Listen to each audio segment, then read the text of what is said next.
Today we'll talk about getting started with Git and CI/CD. I created this big document, so I document all the steps and we'll go through them.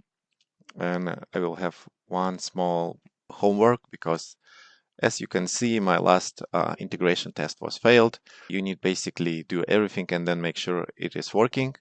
And the next week we'll moving towards creating the CID, continuous deployment step. And also I will check, is it possible to do the blue-green deployment with the code we have, but yeah, you will everything pretty straightforward.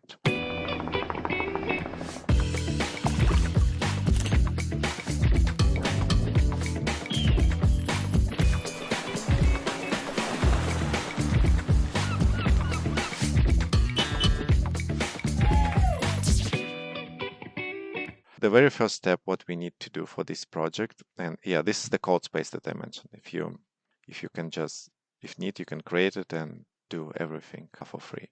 The helpful videos that we're using here is about VS Code IDE, about just enough CLI, GitHub, and Docker. All those technology, they important, and they're important for all the things we do. A question from Pasha: how on Power BI choose Mac? No, and what we answer: nothing good for the Windows. Windows is not great for analytics use cases. The very first step, what you need to do, if you go here, you can click here, and then if you open the terminal, and for example, I'm here, so I need to go to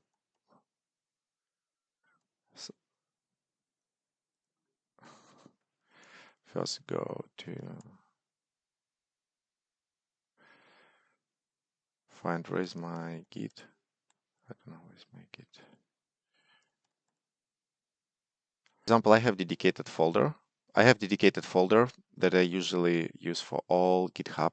And then here, what you can do, first you need to check that you have Git install on your CLI. So I have it. It means that I can use the Git clone and it will copy everything. And I don't need, I already have it for like data projects. But alternatively, you can just download zip because you don't need this repo at all. You only need the code from it to not typing it, just copy paste in the sequence. Okay, what we have next? Assuming we have the code, I'm going now. I will go to your profile. So I'm going to my own profile and I will go to repositories and I will create new and I will say something. You can, doesn't matter.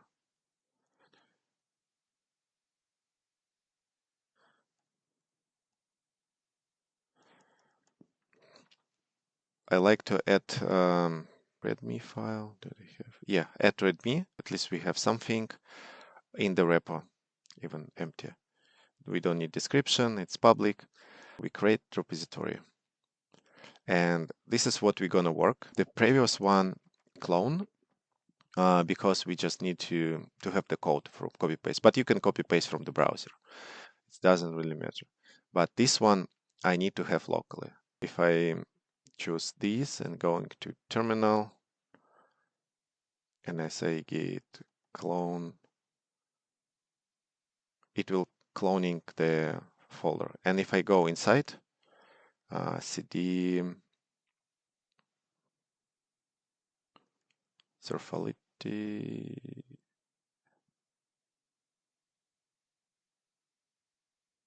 and you see it's instantly spot that I'm in the main branch. But it depends on terminal config. For example, if you're using like default one, it might be not showing it. That's why in the YouTube video, I mentioned how to configure this to give you some extra features, and you can choose the theme and like many different ways how to make it working. I'm here. It means I'm already in the branch and we can start develop. The next helpful thing I will show you. There are many different IDE, but the VS Code is the best because it's free, it's very common, it has many extensions, works well. what we need to do, we basically need to open our projects here, and I can just click open and choose the folder. But it has one nice feature. If I click on my Command Shift P or Control Shift P on the Windows, and I will type shell, it gives me this. So what it's doing, because every machine, Windows and macOS, they have like path that save the path to the different programs. And for example, this program code, it will save the path to where this application lives. And I did this already. If you didn't, you can do this, and it will be very helpful. If I just say code dotted means current directory, it will open new window with everything we need. And this is the project that we gonna work. Now I will use my previous project as a reference to another window, but everything will be happen here. The key terms in the repo that I highlight, I don't want to cover them right now because they might be not very helpful if you never try them. Instead, we will try all of them. And on the implementation step, I say like the first step, you're going to cd DataOps projects folder. This is only if you decide to work inside my repo, but I realized that it's better to have fresh new individual repo. The idea of GitHub repo that you want to have one project, one repo. You don't want to mix like dbt, some other things like DuckDB or some SQL and Python things in one repo in different folders because it's not good. The ideal purpose of repo just to hold one project. And we're assuming we just will have the one project. I will open the terminal, and the very first thing I want to check that I have the DuckDB. And I have DuckDB. So another helpful command here calls which DuckDB. It will show me where DuckDB is installed, and this path to the DuckDB package, it also in the path. If I say echo $path, it's like environment variable. It will show me what it has. Does it have DuckDB or not? But it's basically the path is important because it's now written by Python and some other programs. Yeah, I don't know where it tracks the reference for DuckDB, but somehow it is known that this application is installed. I use the DuckDB. It could be anything. You could even do SQLite or do whatever you want, because my goal was to use something that I can run locally and I can run in Docker container independently.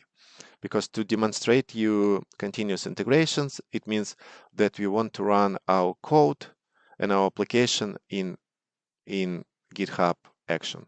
It basically has the same container. We have the next step. We're gonna to download the file. Now we do everything locally. This command we get. You don't really need to do anything about this command. You can just go to this page and trying to download the files. What it's doing, it's we get is downloading this link to this file. So it's, I think it has the typo here. Okay, yeah, COVID. Let me check. What is it accurate or not?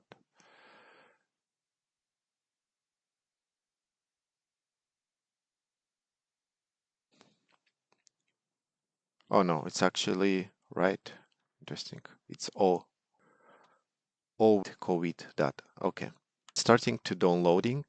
You see that the file is here. Pretty big file. It's good. We download the file.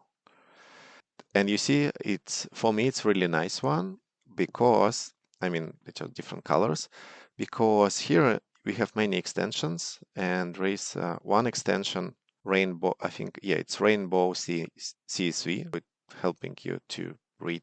There is also extension, for example, for Parquet tool. There is a different kind of extension. Like I see, I have a Snowflake. There is for GitHub. For example, this one is convenient because we can commit everything here and it will create the commit message. We have this file. The next step, as soon as we have the file, my next step, I will start DuckDB. And we had this tutorial on DuckDB.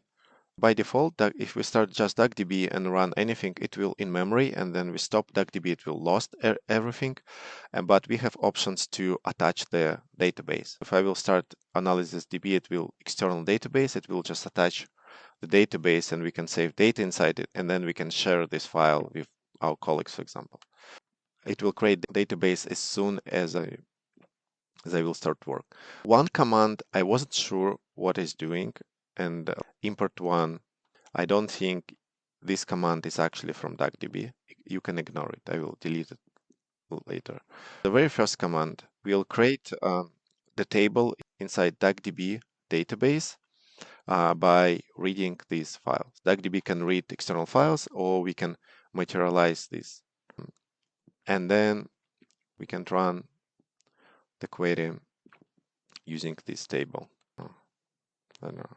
Yeah, we need semicolon. So that's example. And in our example, we just create the view.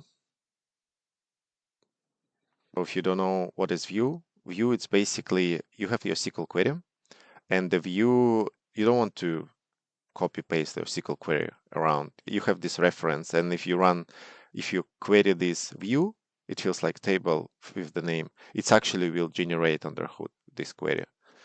And then we run dbt models. It's basically the SQL, and it could be either view, depends on materialization, or it could be the table. The next, we want to query everything from our view, but it means just 20 records, and we want to write result into CSV file. You see, we get this result file. And the last one, we want to get some statistics here. We get total locations 243, earliest and the latest. We will use this table later. This is basically, we did everything locally, and assuming we develop some kind of application that can process the data, that can save the file in output, and it can generate some outcome that we can use for testings in the future purpose. And the idea for production application, that imagine you need situation that business users ask you to send them every day some kind of email report on some kind of activity. That means you can create the process that will get the raw data, do some kind of transformations, save aggregated in CSV file, and then you can add the step to email this or send in Slack messages attachment using Slack webhook API. And this is how it typically works. And even using open source tools, you have the Docker container, run it at schedule, and it will do this. Or you can just, if you're interested, you can create Telegram bot, and this file right from here, we can send this file or result of the query into Telegram bot. We can even schedule it running in GitHub Actions. Assuming everything worked locally, I can quit here.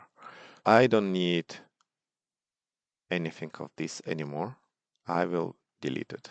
Now I want to do exactly the same, but in this case, I actually start working on the Docker. It works on my machine, but might be not working on your machine. That's why we will use Docker as kind of a place there. It will have all the same dependency, and if you have Docker up, you can just launch my Docker, and it should work in the Docker. We can create Docker file as is, or for example, I create the Docker folder. Inside Docker folder, I will create the Docker file, and this is instructions. Instructions, what packages download and what to do. If I copy my Docker files, we can go through this. I will using default image with Ubuntu operation systems like Linux lightweight. I don't know about this one. I think it's just ChatGPT generate this for me. And then I will install on the Linux different kind of dependencies. You don't need to know all of them. Your goal that then I'm running DuckDB, it is working. But how we can come to this result, it doesn't really matter. We do this installing, but this actually will install the DuckDB. It will download from Git version of DuckDB. for Linux, unzip. This command granting permissions plus X means granting permission to execute this file. And then this MV, it's moving DuckDB into here from where it was unpacked. And then it will deleting the distributive file. We will specify workdir is a default a directory where the Docker will home directory for our Docker. Then we start. Then we'll copy everything from inside of Docker folder in this, basically everything what's inside the Docker folder. It's also depends for us where do we start, right? If I'm in here in the root folder. If I go to here and I will start my Docker from here, then copy everything from this directory to the Docker, it will miss from inside. But I will start it cd this back, I go back. I will start it from root directory. And I also, it's a good thing to add Docker ignore. Well, then we start Docker. We don't want to, for example, copy the Docker file or maybe some other metadata or some folders and files. We don't want to copy them inside the Docker file. We can use the Docker ignore, and I can say like, I don't want to copy those files inside the Docker.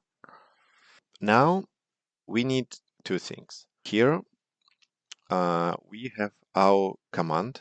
Then we start the Docker. Usually the Docker we can use for run a specific command, or we don't want that it's running like 24/7. They want that it started, process the data, and shut down. And here our command that we execute as soon as Docker started, everything download, we running this file, shell script. It's very convenient to use shell script for any kind of automation or just anything. We want to create a new folder, scripts, and inside this folder we want to create new file. And for example, in readme file, I use the touch command. For example, if I'm here, I can say touch, and then I can say I want folder scripts. Inside this folder scripts, and I want to create the file for shell script. And you see we have empty file. It's now empty, and the next step what we want to do, we want to add content inside this file. The shell script is very convenient and easy because it just executes commands, one command per time in the order, and it's the same if we're going to execute them here. And this thing, we can create a list of commands that we want to execute programmatically without our participation, just instructions. What we have here, usually for any shell script, you need to specify the bash, what it's using to execute. Then what it's doing, it will create output folder. I assigned URL to the variable, and I assigned the end path to the variable. Echo, just printing the message. If I will say echo, it just the printing the text. It will download the file inside Docker. Then I say this is path to my DuckDB. This is path to my SQL files, and we need to actually create a folder, and we can use mkdir to create the folder queries, and then we can use touch to create here. Then I click tab, it autocomplete. If it has the information, we'll just make slightly bigger queries. It will create the file empty, and here we want to place our same query that we run locally, all the same. But here it's slightly different because I need to, in terms of the path, I need to specify the path relatively to Docker, not to my system. That's the only difference, right, that we using. Because then we run it locally, I say just run it inside machine as is.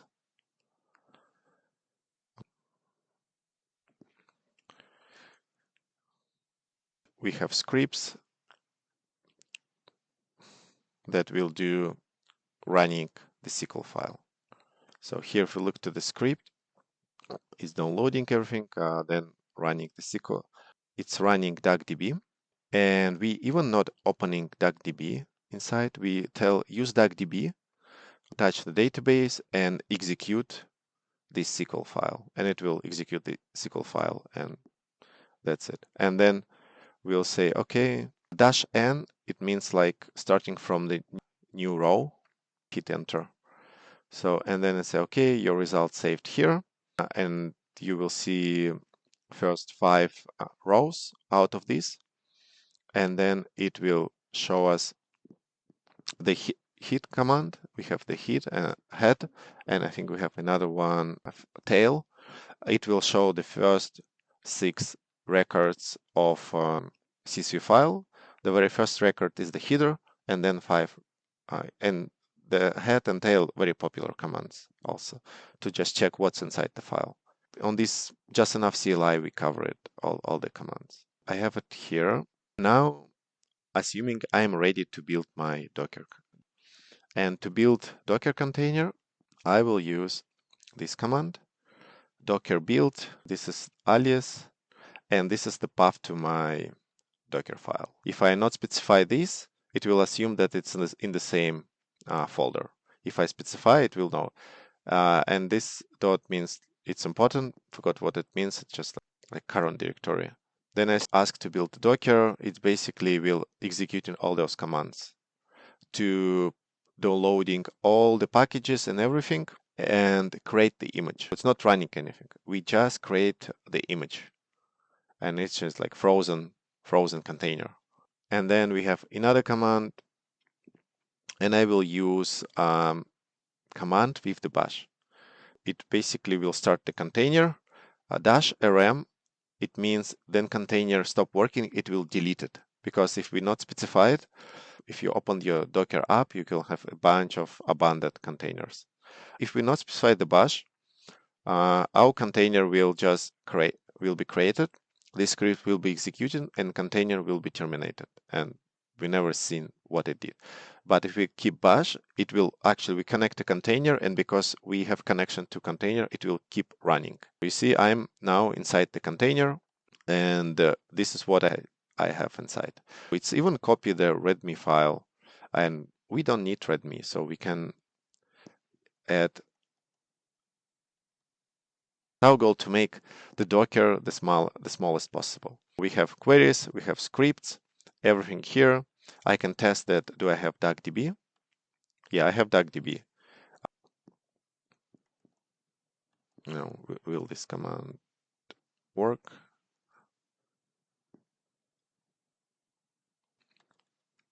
DuckDB is working, so it means all my instructions to download DuckDB, they work. And I have container inside DuckDB. It means we can now use it as we want.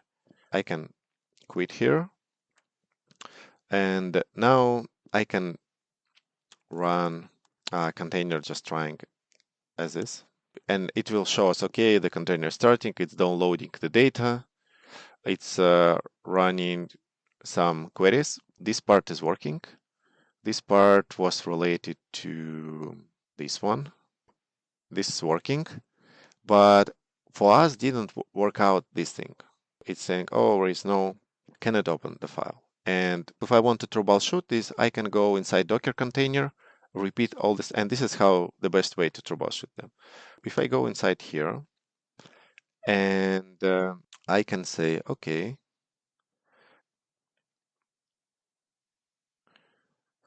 let's try to do all of this. So we'll just reproduce the steps. We create the folder, output. We have the folder.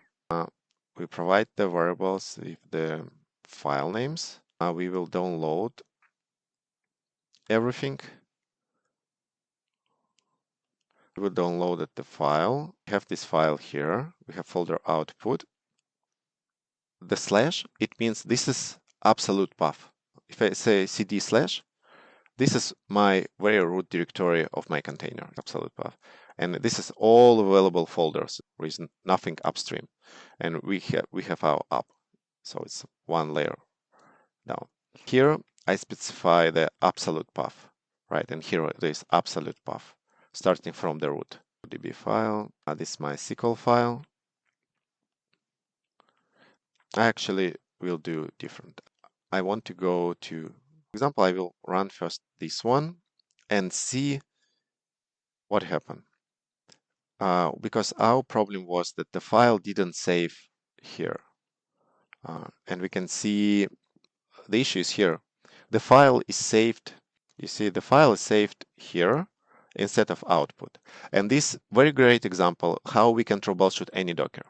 Because in analytics, we use Docker very often to host, I don't know, dbt or anything, or Airflow. And you can always go inside and you can repeat all the commands, one command at a time, and see the logic or anything. And this is very powerful if you understand this. What we have here, to fix it, I can do simple change. Good. And now, if I run this again,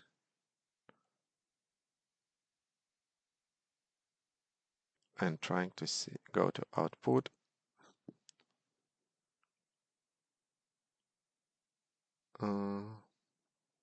Okay, it still didn't do what, and I know why, because that's another thing important to understand.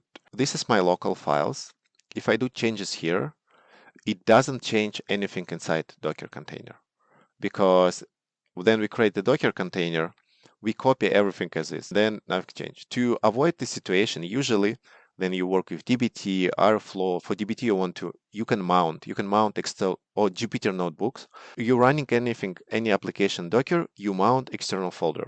For example, I can, instead of copy those files, I can mount this. But I don't want to do it because I want to run this as is in remote environment in GitHub Actions container. That's why I want to copy everything in image and save it. Then I can run it independently anywhere.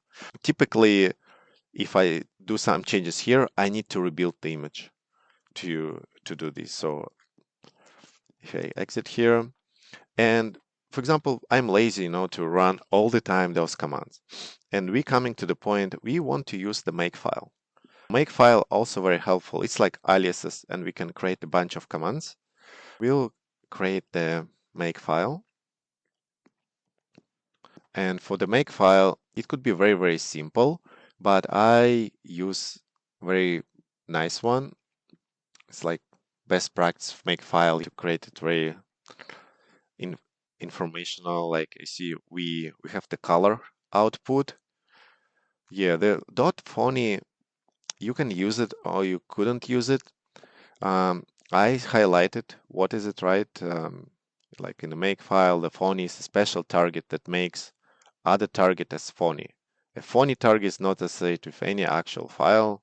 Instead, it serves as a label for commands to execute. It might work without this, but it was generated by ChatGPT. And the idea here, if I have here the run, the build, and help. I save it. For example, if I will say make help, you see, and it's printing the message. And we can put any kind of logic. I have this shell script. I can use the makefile to put inside Docker and then say make run script command, and it can do whatever I want. It's another part of automation. Very often, when you have onboarding experience, you need to create, for example, for dbt, you can need to create profile, different things to organize for your local development area, and you can create the makefile with to automate everything that will create. For example, if you have SQL fluff, dbt profile, or some other files important for your work, you can organize everything and just have a bunch of make commands that will create and download all the packages. If I say make run, this is alias to run Docker. Oh, it's actually running. I first need make build, not here.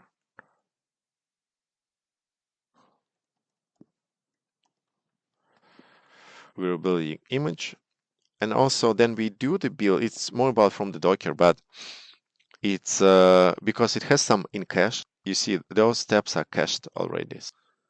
It's basically have the layers and it's rebuilding them. And sometimes if it's no changes, it's not rebuilding because it has in the cache. Can you make run now? Basically Docker run. You see, now it's worked successfully because we changed we fixed the location. And we have the colors in the end. We have colors in the start. Just make it really nice and professional. Okay, we have this. We did everything in the main branch. If I say git status, it will tell me, oh, we in the main, like in production branch, and it's not good.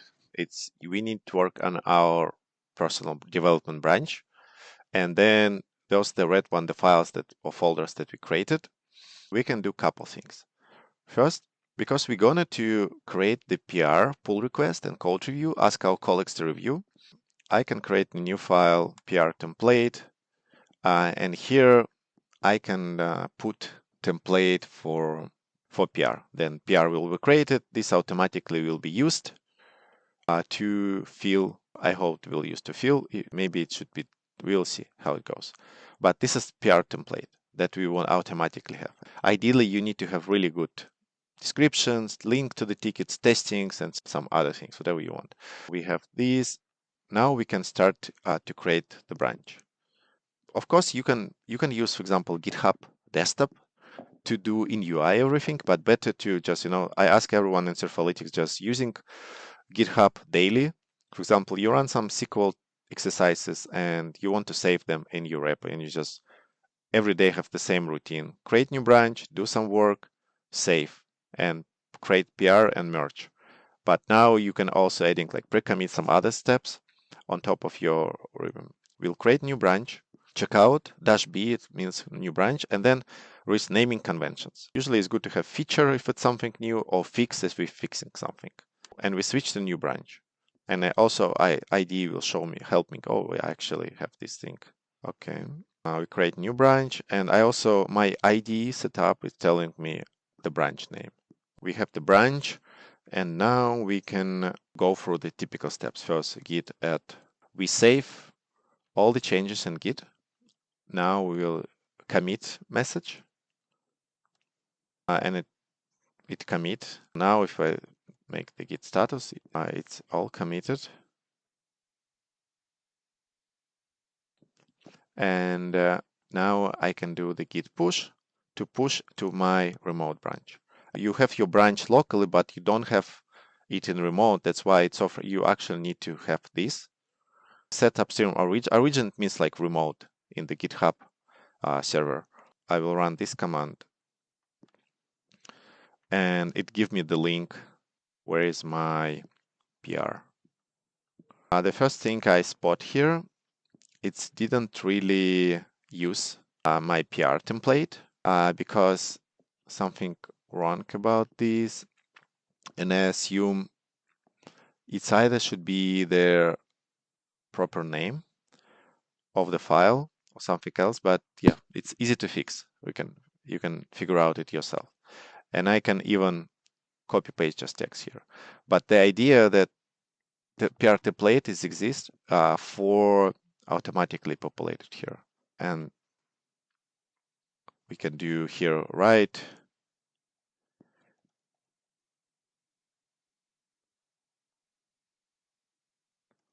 And there is also some best practice how to do this. And here we can invite reviewers, anyone from our team. Here we can see the list of commits because we can have many commits. We can just do bit changes and add commit, do a change, add commit. And here the most important is actually code change. You see, this file I don't want to commit, right? To avoid this, I need to add the git ignore, the same as a docker ignore, what I don't want to save. And you can always review in the code space. You can leave the command, for example, I can leave command like, why do we need this, right? And then the person who committed can come and answer and resolve conversation. This is how and it's very good either for you, if you work at an organization or you're just starting, try to spend as much as possible time to review the code. The best way of review the code is to, this is the branch, right? So assuming we can basically, this is a branch of our colleague, we can do in IDE, I can say like git checkout and branch, right? If I, for example, I'm working from another branch and then another, I don't have it. I'm not using -b because this branch exists, and I can basically go inside this branch and run the code locally. This is the best way of test it. We have this part. Now we want to talk a bit of how we can enforce the quality locally, because obviously we don't want to invite our colleagues to do the code review. And we already did use the Git, it's the version control, it's very nice. And we have the code review, it's also very nice. But we want to trying to make the code quality quite well before it's coming for review. One way of doing this is to using pre-commit. To use the pre-commit, we need to create locally file, and inside the file we want to specify what checks we want to have just 2 of them.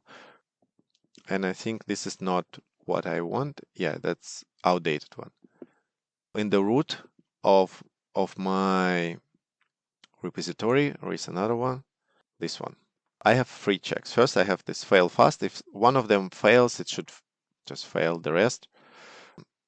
I'm using pre-commit hooks, and I specify hook trailing white space. It will check all the files that we want to push in GitHub and remove trailing white space, check the YAML file. Then I want to use the preter. This is library for YAML files. It will adjust anything automatically. And then I bring the simplest SQL linting tool that will check the SQL files and do some improvements. Also, we need to make sure that it is installed. I use the pip free, maybe you can use the pip.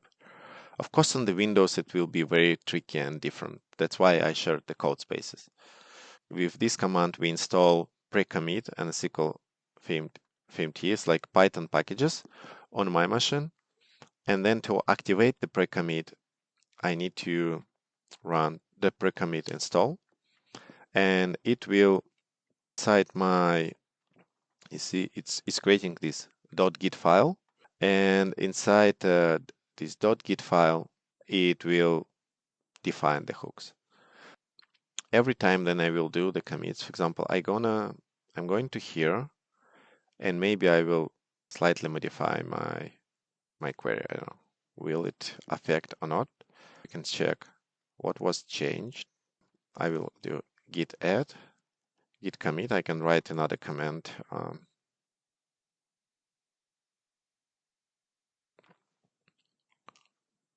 So it's thinking, and it tell me it's failed. It doesn't like YAML file, but this hook modified the file, so it fixed it. And the SQL VMT also didn't like the SQL and modified the file. And you can see this is the result. You see it's using some rules, and we can control the rules. In other linting, it's SQL fluff. It's also very popular. And in Surfalytics blog post, I have 2-part article that I create with Anastasia, talking more about SQL linting and SQL GitHub and some other, like how to configure the SQL fluff. For DBT, I usually use the SQL fluff. It's a bit more like functionality library, and it supports DBT models. The files were changing, so you see they still red. We can add and commit. Now all pass, and it's let us push. And here now we can see there is 2 commits, right? Adding like 1 more commit, and we can see what is there. Oh, we still actually didn't add the git ignore. I can add git ignore, and I can specify what I want to ignore, if anything. I can create the git ignores everywhere, inside every folder. For example, I can go here and I can add git ignore here and say, hey, don't commit this file. And this is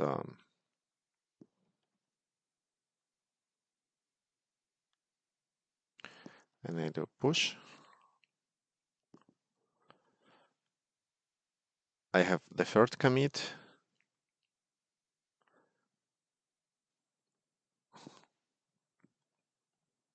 Yeah, I still have this file, but I shouldn't. I don't want to now spend time to troubleshooting this, but the idea, the git ignore, we should specify the files that we don't want to commit. I don't know. Maybe it just should be simple solution to avoid this. And next step here, assuming that we set up everything, like we want that everyone use the pre-commit, but unfortunately our colleagues, if they start working this repo and they don't do this, the pre-commit won't work for them, and we couldn't enforce this on their machine. But what we can do, we can create the continuous integration step, the step that will happen after the code will push to repository. As soon as the code push into repository, we can define the steps or jobs or anything, activity that should happen with the code. It could be anything, literally anything. In the process during the code review, before we merge the code, we can define any steps to check the code and enforce the quality, running the test. Someone create the pull request and you want to get the Slack notifications. You want to do some kind like cross-checking, running the test, and if test is failed, you get Slack notification. You can do anything, like with the available tools with just shell scripts, and the GitHub has GitHub Actions, and every tool has own. GitLab has pipelines. I think Azure DevOps has pipelines, and it has lots of templates for literally anything. You can use the available template. There are lots of information online, but our goal now, I want to ensuring that test is running when we push the code. For this purpose, and this is last couple steps for today. For this purpose, I want to create, usually we create .github folder in the repo, and then I can create workflows folder, and I can create the YAML file. Why it doesn't like, maybe first I need to create folders.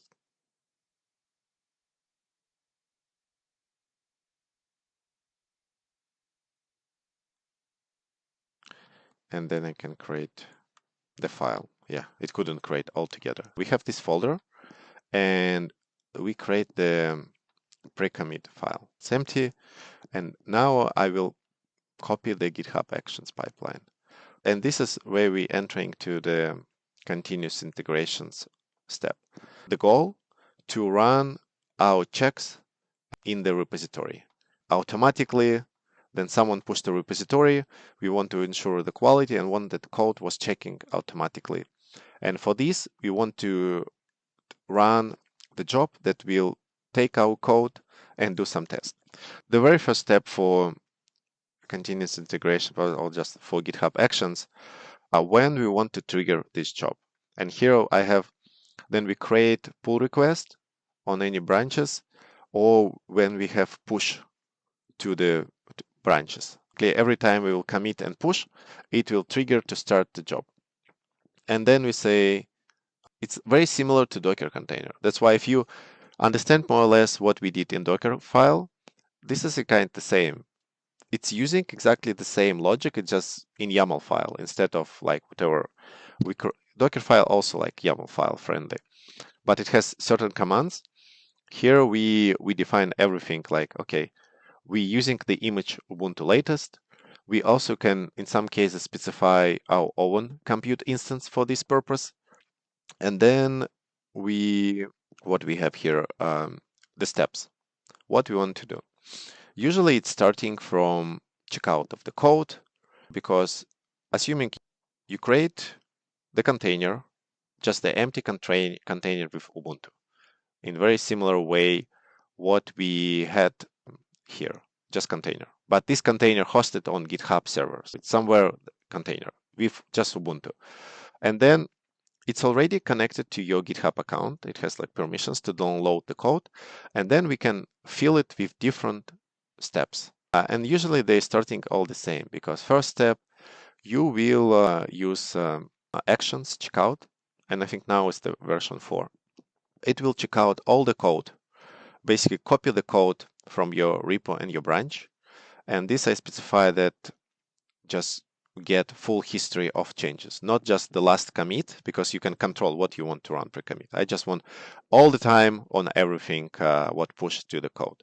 Then I can add the step in my container. I want to install the Python using this thing for will install the Python, specify the version. It will install the Python in this container. Then I want to run actual commands. It's the same as terminal command, right? We want to install pip if it's not there, and I want to install the pre-commit. The same what we did in my terminal. We kind of like first preparing our Docker container that it has all important libraries and everything to run the code. Then I will fetch everything from Git main, and maybe this is not important step, doesn't really matter. Here we're starting run pre-commits. Hooks, we check that pre-commit is available, just run this command. And then the very last step, that actually doing the pre-commit. This is executing shell command. It's trying to identify all the files that are different from our master or our main production branch. As soon as it identified all files, it will run on these files the pre-commit checks. If it pass, it will pass. If it failed, it will fail. So for example, what I can do now, assuming I come to here, and again, I will do change to my SQL. I will git add, git commit. No, but now I can say no verify, and it will bypass the pre-commit local testing, and I will push it code. So if we did everything right, here we should be able to see, oh, and we already see it. I don't know, it was failed pretty fast. I think it just doesn't like something. Maybe the code I saved is not accurate enough. From documentation, I need to take the code from actual code repo. Not from README file, but from the actual repository that was working. Can go here.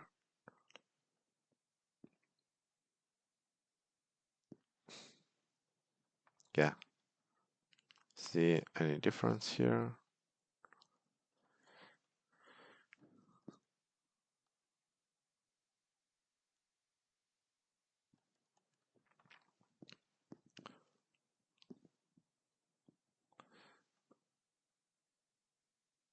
And you see the difference now for my pull request, that it's actually ideally then work in the Git in organization. Here we have the rules. Like for example, you couldn't merge main, or you couldn't merge without all actions passing, and it just not give you do this. And your goal, if you want to make efficient process, you need to organize your repository in the way that you have enough checking, and checking should be passed, and only after this you can invite people to review your code. It is fail, and we can see why it was failed. And you can see it's failed because of my SQL file not aligned, because we bypass the SQL formatting.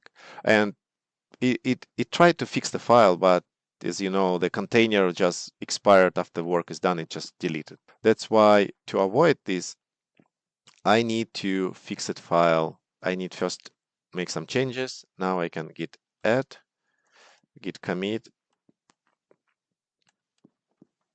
and I can do git push. And now it should starting. We did everything right. Because it's modified the file, yeah, I need one more time. And now it will start. You see it starting. And here we can have a bunch of steps defined. And we can define the chain of our actions pipelines, or we can have them individually and running in parallel. When we have return, it's again, now it didn't like the pre-commit. It still doesn't like the pre-commit file. I don't know. Is it this file it didn't like? And by the way, I can check where we should put the pull request template. Maybe we just need to rename the file. It should be not the YAML. It should be Markdown. That's why it didn't work for me.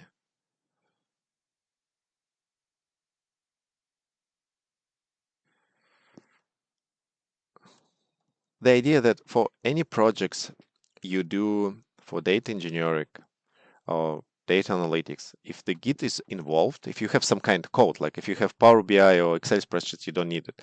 But if you have some SQL files or something, DBT models, open source code, like even using, for example, projects we did for AWS Lambda and step functions, all the code could be saved in Git. You even can use AWS repo, you can use GitHub, and you can have all the pipelines. All the systems, they have the same idea, like the business intelligence. All the tools have the same idea, they have different names and functionality, but functionally and fundamentally the same with these systems like GitHub and any other systems. They're all the same. And the way how software engineers works, it's also very similar. That's why if you understand like sequence of the step and especially why you're doing this, what's the value, then you can trying to just take any other tool, Azure DevOps, repos, GitLab, achieve the same result.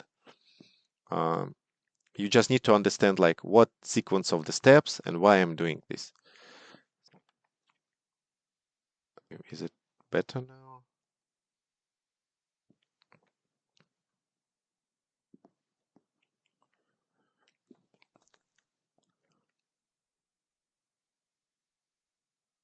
It's very hard to build the very first one. I mean, not the first one in your life, but when you for your repo for your project, then you create the first one that is doing what you need. But then you accomplish this, everything will be quite simple. I have a couple more minutes available. And see, it's just telling you there is some things you can improve. Good things about this, we pass it. And now we can add people for review, or we can like just assuming we can merge because this is our branch. We want to merge to the main and we're good to go. The next step that I want to highlight is we just focusing on the quality of the code and like linting, and the more complicated focus on the quality of your code like SQL or applications. And the one idea I came up here that we can do is to adding another pipeline that I call verify SQL logic. Can add one more workflow. Anyways, I think doesn't really matter YAML or with A or without. I know the pre-commit only works with A, but those doesn't matter. It is similar idea here, and it could be adding inside this one, or they can be chained together. I will check it for my next week. But here, what we want to do, we actually want to build now the image with our Docker and ActDB and the SQL. Before we just build any random image to just copy the code and check it's okay. Now we want to actually do integration test. Integration test, it means we're gonna to test how our system function. And for this, we want to build our Docker file. That's why we put everything in Docker, because now you can run in different places. We want to build our Docker file. Here it should be Docker file, right? It's path. And for me, because it should be starting from here. As soon as we build the Docker file, we want to run and save logs and output, doesn't really matter. But here we saved the logs in txt file and then printed. My idea, if you remember, then we run the SQL. One of the command SQL return us this table. My idea, and this is just prototype, it didn't work as expected. My idea that assuming I have like this mock test or dummy data, and then pipeline will be running. For example, we come to here and do some changes in the logic, right? We maybe adding something, join another table. Our expectations that if logic is right, we will return always the same. If we even use the more tables, more joins, the logic should be returned. It's like in Python assertion. So that's what I want to achieve here. And my goal that I have this as hard-coded values. I know this is my ideal outcome and every time I run the logic, it returns the same result. Point here, I want to now make this integration test remote in GitHub Actions. That's why adding this step. And it's not working for me. Your homework will be, you need to reproduce all of this to understand, but your homework will be to finish this step. And maybe it is the better step to doing so, right? We can chat with ChatGPT. We don't need, for example, these. We only need those 3 files. And maybe we can just, extract them, save them maybe in JSON. And from JSON, you can compare it. We even can save JSON locally, right? And then compare result with JSON that's inside Docker container as a file with what DuckDB will save in JSON file.